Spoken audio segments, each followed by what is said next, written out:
आपकी एफआईआर तक दर्ज नहीं करी उन लोगों ने? जी मैं क्या कहा एफआईआर दर्ज कराने के दौरान जब आप गए होंगे थाने में, आपके परिवार वाले गए होंगे, तो क्या कुछ कहा आपसे? मेरे फैमिली को बोला कि जो है आप सीएम की गाड़ी के आगे हम आपको पुलिस जेल कर देंगे, आपको गोली मार देंगे। उस पे 2 मिलियन से ज़्यादा लोग देख चुके थे, लेकिन आज मैं अभी देख रही हूँ कि सरकार ने वो वीडियो ही डिलीट करवा दी। वीडियो डिलीट कर। लोकतंत्र का मतलब होता है जनता द्वारा जनता के लिए शासन। मैं इस बात का जिक्र इसलिए कर रहा हूँ क्योंकि अब जो है लोकतंत्र भी ख़त्म हो चुका है और मानवता भी ख़त्म हो चुकी है। जिन लोगों को हम चुनकर भेजते हैं, जो हमारे ऊपर शासन करते हैं, वही हमारे ऊपर अत्याचार करते हैं। जी हाँ, ये बात सत्य है और फैक्ट के साथ मैं आज ये बात कर रहा हूँ। आप सब लोगों को पता होगी, राजधानी जयपुर जो कि गुलाबी शहर के नाम से जाना जाता है, वहाँ का प्रशासन और शासन चुनकर के भेजती है, उन पर अत्याचार करते हैं। एक तरफ तो सरकार कहती है कि हम जनता को जो है रोज़गार लेने वाला नहीं देने वाला बनाएंगे, स्वयं रोज़गार की तरफ बात करेंगे, और जो लोग स्वयं रोज़गार जो युवा करते हैं उन पर प्रशासन अत्याचार करता है। 19 तारीख को एक घटना घटित होती है। मुख्यमंत्री जी का काफिला जाता है जगतपुरा महल रोड की तरफ, और वहाँ पर रेशु गुप्ता नाम की एक महिला हैं, युवा हैं, और अपना रोज़गार करती हैं। मोमोज़ की जो है वहाँ पर रेडी लगाती हैं और मतलब अपना खुद का व्यापार करती हैं, खुद का रोज़गार करती हैं। जो स्वयं रोज़गार की प्रधानमंत्री जो जिक्र करते हैं, वो जो है खुद रोज़गार करती हैं। लेकिन काफिला निकलने के दौरान पुलिस प्रशासन इस तरीके से रवैया अपनाता है, दादागिरी दिखाता है, और उस दादागिरी के साथ में जो है खौलता हुआ गर्म पानी रेशु गुप्ता के ऊपर डाल देता है। कोई चेतावनी नहीं दी जाती है। रेशु गुप्ता कोई आतंकवादी है क्या? ऐसी जो है इस तरीके की घटना तो आतंकवादियों के साथ में भी बर्बरता नहीं की जाती है जो रेशु गुप्ता के साथ में की जाती है। आज हम उन्हीं रेशु गुप्ता के घर पर पहुंचे हैं। वो सारी चीज़ें, वो तथ्य हम आपको बताएंगे कि किस तरीके से उनके साथ में बर्बरता हुई, किस तरीके से उनके साथ में घटना घटित हुई, और अभी तक शासन और प्रशासन का कोई जो है महकमा इनसे बातचीत करने के लिए नहीं आया, इलाज के लिए कोई पूछने तक के लिए नहीं आया, और अभी भी दबाव इनके ऊपर बनाया जाए, वो सारी चीज़ें हम इनसे जानने की कोशिश करेंगे। ऋषि गुप्ता यहाँ पर मौजूद है, अपने घर पर ही है, और आप देख सकते हैं कि किस तरीके से इनके साथ में बर्बरता हुई। ऋषि जी, किस तरीके से घटना घटित हुई? कब से आप जो है वहाँ पर मोमोज़ का जो अपना व्यापार है वो चला रही थी, स्वयं रोज़गार कर रही थी? सर मेरा फ्राइडे को 25वां दिन था। उस दिन मैं रोज़ की तरह काट लगाई, वही स्टीमर में पानी रखा, बॉयल्ड हो रहा था। उसके बाद उधर से एक चलती हुई गाड़ी आती है पुलिस की, वो बोलते हैं हटाओ हटाओ हटाओ। और मैंने बोला कि सर 1 मिनट, इसमें पानी गर्म है, इतना बोला। वो चलती हुई गाड़ी से उतर के और मेरे जो स्टीमर होता है उसको पुश करके तुरंत चलती हुई गाड़ी में चले जाते हैं। इसके बाद सारा पानी मेरे पे आता है, फिर मैं चिल्लाती रहती हूँ। वहाँ से सीएम सर की गाड़ी और भी बहुत सारे पुलिस वाले की गाड़ी जाती है, लेकिन कोई मेरी मदद के लिए रुकता नहीं है। लगभग 20 मिनट तक मैं वहीं रोड पे रहती हूँ। मेरी बहन खुद मुझे जो है स्कूटी पे बैठा के जो है हॉस्पिटल ले जाती है, फिर मेरा ट्रीटमेंट होता है। मतलब पुलिस वालों ने आपसे कोई बातचीत नहीं करी, डायरेक्टली कोई चेतावनी नहीं दी, डायरेक्टली जो है आपकी जो कार्ट थी, उसके जो गर्म पानी था वो सीधे आपके ऊपर डाल दिया? सीधा उन्होंने मतलब सर उन्होंने मतलब जैसे चलती हुई गाड़ी से कोई दूर से आके बोलता है हटाओ हटाओ देते, तो वो सुनाई दे रहा था कि उन्हें हटाओ हटाओ हटाओ बोल रहे थे, लेकिन उन्हें हमें बिल्कुल नहीं पता था कि सीएम सर आने वाले हैं या ऐसा कुछ भी है। ऐसा बिल्कुल भी हमें चेतावनी भी नहीं थी सर, हमें पता नहीं था। मतलब ये स्थिति है, आप देख सकते हैं कि मतलब प्रशासन ने, ठीक है मान लीजिए मुख्यमंत्री साहब का काफिला जा रहा है, मुख्यमंत्री साहब भी तो जनता के बीच से ही निकले हुए हैं, इन्हीं जनता ने चुन करके उनको भेजा है, और वो भेजे हुए जनप्रतिनिधि को सोचना चाहिए, ये सूबे के मुख्यमंत्री है, उनको सोचना चाहिए कि कोई व्यक्ति अगर अपना रोजगार कर रहा है, अपना पेट पाल रहा है, जीवन यापन कर रहा है, तो उसके साथ में इस तरीके से अत्याचार किया जाएगा, उनकी पुलिस इस तरीके से रवैया अपनाएगी। किसी को भी अगर कोई भी काफिला जाता है या कुछ भी करती है प्रशासन, तो पहले चेतावनी देती है कि ठीक है साहब, आप अपना ठेला या रेडी जो भी चीज़ आप लगा रहे हैं वो साइड में कर लीजिए। कुछ नहीं पूछा और ऐसे ही खौलता हुआ पानी, मतलब इंसानियत नाम की कोई चीज़ नहीं है राजस्थान पुलिस में या फिर जयपुर पुलिस में, मानवता नाम की कोई चीज़ नहीं है, ख़त्म कर दी है सारी मानवता। तो कोई भी फिर आपको हॉस्पिटल वगैरह लेकर के नहीं गए वहाँ से? नहीं, वहाँ पे तो एक और गाड़ी आती है, फिर वो जो है मतलब आती है तो वो हम मतलब सब पब्लिक आ जाती है, बोलते बच्चे के साथ गलत हुआ तो पुलिस बोलती है हटो हटो हटो करके, फिर वो चले जाते हैं, और उन्होंने भी कोई मदद नहीं की। फिर मेरी बहन ही मुझे जो है ट्रीटमेंट के लिए ले आती है, और इसके बाद जो है हमारा मतलब मैंने अपील की, 3 दिन तक एफआईआर दर्ज किया, लेकिन उसकी भी नहीं हुआ। 3 दिन बाद मेरी एफआईआर दर्ज होती है। उसके बाद फिर मैंने मतलब आपकी एफआईआर तक दर्ज नहीं करी उन लोगों ने? जी मैं क्या कहा एफआईआर दर्ज कराने के दौरान जब आप गए होंगे थाने में, आपके परिवार वाले गए होंगे, तो क्या कुछ कहा? मेरे फैमिली को बोला कि जो है आप सीएम की गाड़ी के आगे आ गए, हम आपको पुलिस जेल कर देंगे, आपको गोली मार देंगे, आप चले जाओ, हम आपके ऊपर पलट के एफआईआर कर देंगे। फिर मुझे लगा कि वो बहुत धमका रहे हैं। फिर मैंने 2 दिन बाद अपनी एक वीडियो बनाई इंस्टा पे और उसको पोस्ट की, लेकिन उस पे मतलब पोस्ट की और लोगों तक मैंने अपनी बात पहुंचाने की कोशिश की, क्योंकि मुझे पता है आजकल मीडिया और सोशल मीडिया ही है। लेकिन उस पे 2 मिलियन से ज़्यादा लोग देख चुके थे। लेकिन आज मैं अभी देख रही हूँ कि सरकार ने वो वीडियो ही डिलीट करवा दी। वीडियो डिलीट करवा दी? जी। ये है, इसीलिए मैंने कुछ समय पहले कहा था कि कहीं ना कहीं लोकतंत्र खत्म हो चुका है, इंसानियत खत्म हो चुकी है।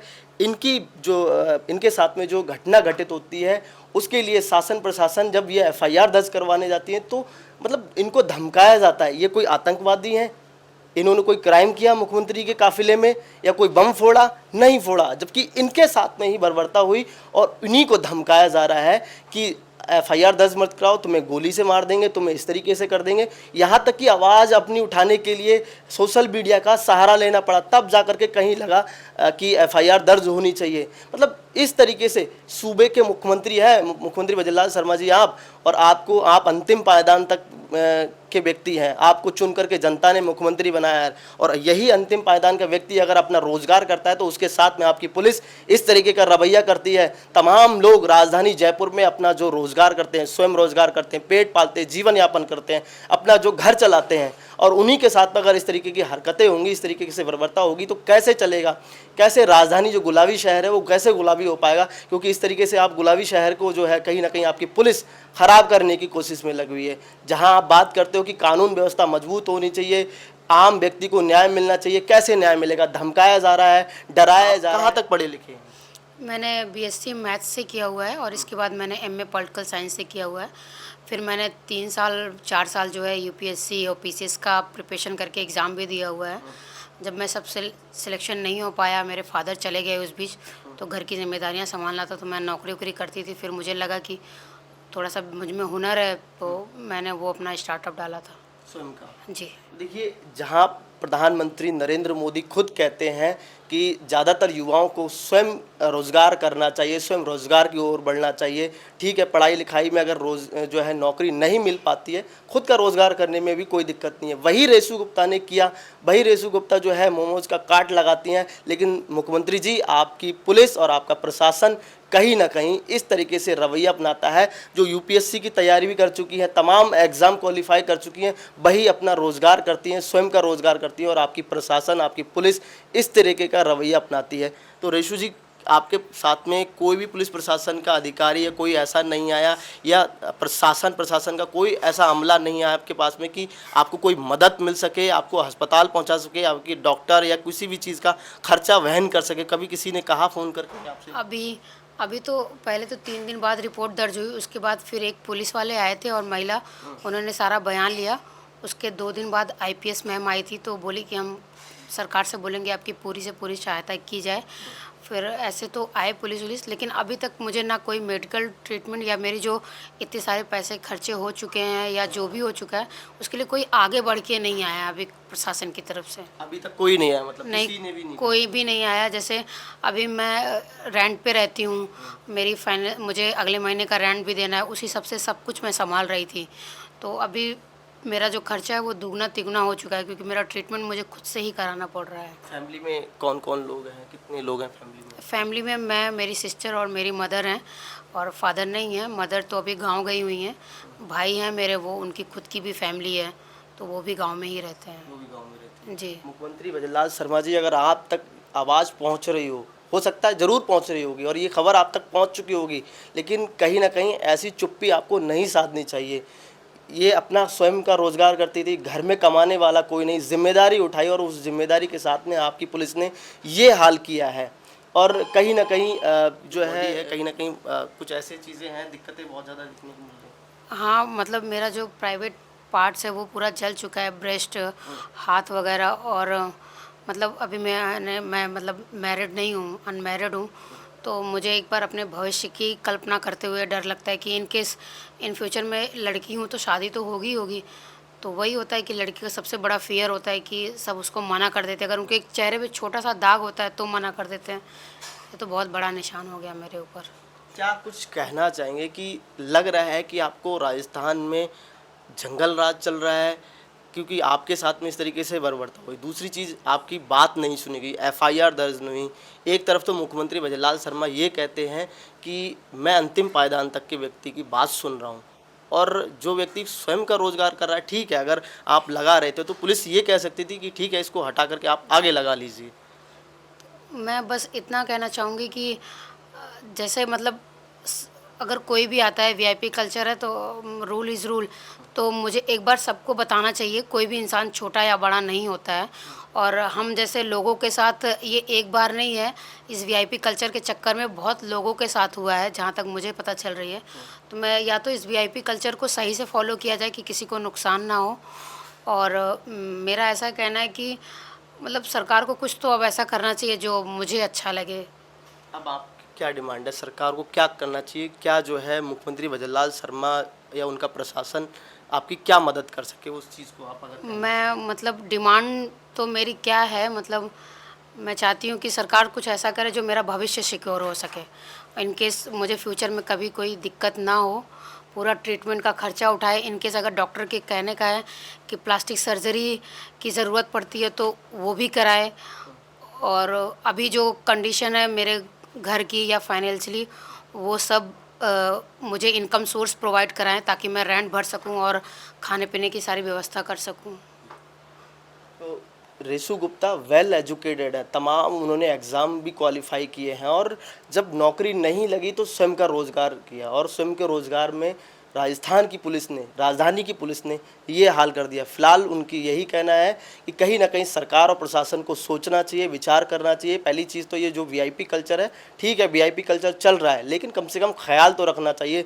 जिस जनता के लिए आप बने हों, जिस जनता के आपको सुरक्षा करनी चाहिए, उस जनता के लिए आप अत्याचार नहीं कर सकते। कहीं ना कहीं वीआईपी कल्चर अगर चल भी रहा है तो उसको ख्याल रख करके ठीक है निकलना चाहिए। दूसरी सबसे बड़ी चीज़ ये है कि परिवार में कमाने वाला कोई नहीं है। अगर मुख्यमंत्री भजनलाल शर्मा तक आवाज़ जा रही हो तो मुख्यमंत्री भजनलाल शर्मा को देखना चाहिए कि कमाने वाला कोई नहीं है, घर में खर्चा डबल हो चुका है। यही थी अपने परिवार में जीवन यापन करने वाली पूरे परिवार का। अब उनकी स्थिति ऐसी है, कई जो है प्राइवेट पार्ट ऐसे हैं जो डैमेज हो चुके हैं, दिक्कत हो रही है, और कहीं ना कहीं जो है सर्जरी होनी है, उसके लिए बड़ा खर्चा चाहिए। तो कहीं ना कहीं प्रशासन और शासन को दोनों को देखना चाहिए, और जो भी सुविधा अगर सरकार करा सके उनकी करनी चाहिए। और क्या कुछ कहना चाहेंगे अगर? मैं बस यही कहना चाहूँगी कि जैसे आज उन्होंने मेरे साथ किया वैसा किसी और के साथ ना करें। और ये जो हम काट या ठेले लगाते हैं तो ये कभी भी पुलिस वाले आते हैं या कोई और आता है हमें तुरंत डंडे से मार के भगाना, ये सब वो सब नहीं होना चाहिए। अगर होता है तो थोड़ा इंसानियत समझ के हमें मौका दें हटाने का। अगर हम नहीं हटाते हैं तो फिर ऋषि जी, बहुत सारे ऐसे लोग हैं राजधानी जयपुर में जो काट लगा करके अपना जीवन यापन कर रहे हैं राजधानी में। बाहर के लोग हैं, राजधानी के भी लोग हैं, राजस्थान के भी लोग हैं, बहुत सारे ऐसे लोग हैं। उनके साथ में ऐसी स्थिति जो आपके साथ में बहुत सारे लोग हैं, कुछ कह नहीं पाते हैं, कुछ सह लेते हैं। क्या कुछ कहना चाहेंगे? उनके साथ में भी ऐसा ही होता है? सर मेरा बस इतना कहना है कि अगर आपको लगता है कि ये गलत है ठेला लगाना, काट लगाना, तो आप सबको नौकरी दीजिए, सरकारी नौकरी दीजिए, उनकी सिक्योरिटी के साथ दीजिए।